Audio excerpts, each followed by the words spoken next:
انسانی اسمگلنگ، جعلی دستاویزات اور دھوکہ دہی کیس میں گرفتار سماجی کارکن سارم برنی کو عدالتی ریمانڈ پر جیل بھیج دیا گیا۔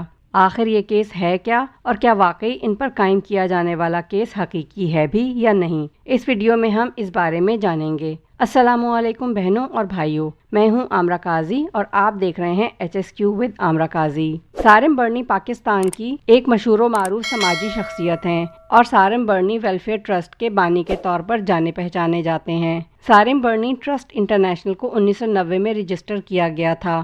سارم برنی انسانی حقوق کے ساتھ ساتھ خصوصی طور پر خواتین اور بچوں کے لیے وکالت بھی کرتے ہیں، مگر جون 2024 میں ان کا کیریئر تنازعات میں پھنس گیا، جس میں امریکہ کی طرف سے انسانی اسمگلنگ کے الزامات بھی شامل تھے۔ یاد رہے کہ وفاقی تحقیقاتی ایجنسی FIA نے سارم برنی کو کچھ دن قبل کراچی ایئرپورٹ سے گرفتار کیا تھا اور عدالتی حکم پر 2 روزہ جسمانی ریمانڈ حاصل کر کے تفتیش کے لیے اپنی کسٹڈی میں لے لیا تھا۔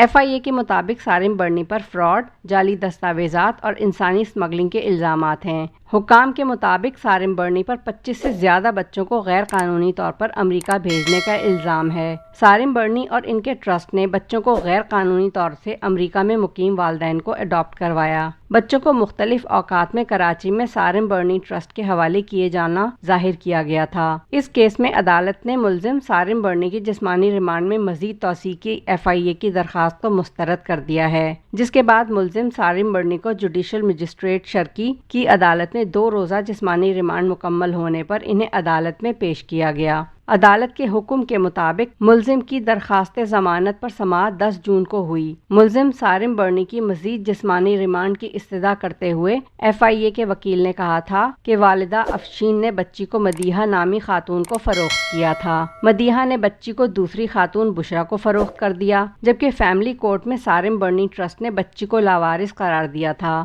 FIA کے وکیل سے عدالت کے یہ پوچھنے پر کہ بچی حیا کو گود لینے والے نے کتنے پیسے دیے، تو جواب میں FIA کے وکیل کے مطابق بچی گود لینے والے نے $3000 دیے ہیں۔ عدالت کے پیسوں سے متعلق ثبوت مانگنے پر FIA کے وکیل نے کہا کہ چونکہ یہ معاملہ کم عمر بچیوں کا ہے، اس لیے ان کیمرہ ٹرائل کیا جائے، کیونکہ اس میں منظم گروہ ملوث ہے۔ 20 سے زیادہ متاثرین ایسے ہیں کہ جن کی نشاندہی ابھی کرنی باقی ہے، مگر ملزم سوالات کے صحیح جوابات نہیں دے رہا اور نہ ہی تفتیش میں کسی قسم کا تعاون کر رہا ہے۔ پھر ڈیجیٹل، فائنینشل اور امریکی انٹیلیجنس سے ریکارڈ مانگا گیا ہے، جس میں وقت لگ سکتا ہے، لہٰذا مزید 1 ہفتے کا ریمانڈ دیا جائے۔ عدالت کے اس سوال پر کہ کیا بچیوں کے حقیقی والدین زندہ ہیں، FIA کے وکیل نے بتایا کہ بچیوں کے والدین زندہ ہیں، ان کا بھی عدالت میں بیان ریکارڈ کرائیں گے۔